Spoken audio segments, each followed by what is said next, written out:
Mr. Miles mentions that Sunac and Evergrande, which is CCP China's number 2 largest real estate developer, have been colluding behind the scenes, buying and selling financial notes amongst themselves.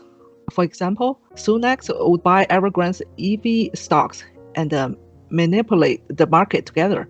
The Evergrande crisis shows how the CCP has been deceiving and abusing the West, holding the Westerns as hostage, and deploying unrestricted economic and monetary warfare all these years. Remember what happened with Luckin Coffee, Jackson?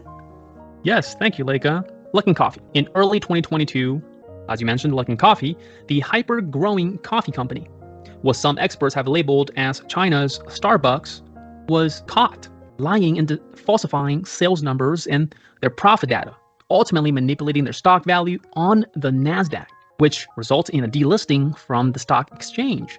Leica? Yes, thank you, Jackson. Furthermore, in the video, Mr. Miles mentions that the skills and impact of Sunac are far greater than Evergrande, saying that inside of the CCP China's real estate sector, Sunac China Holding Limited should be ranked first above Evergrande, not necessarily by sales, but by impact and influence. Jackson?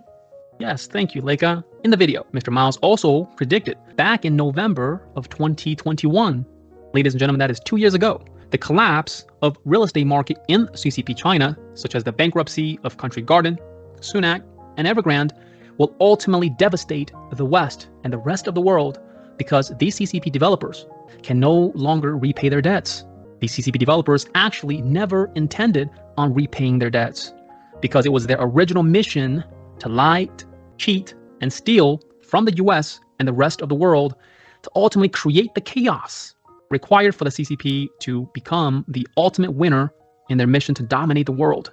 In the video, Mr. Miles mentions that the collapse of these CCP real estate developers will expedite the financial crisis in the West, and then the majority of the elites in the West will finally wake up to join forces with us, the NFSC, the New Federal State of China, in the fight to take down the evil CCP.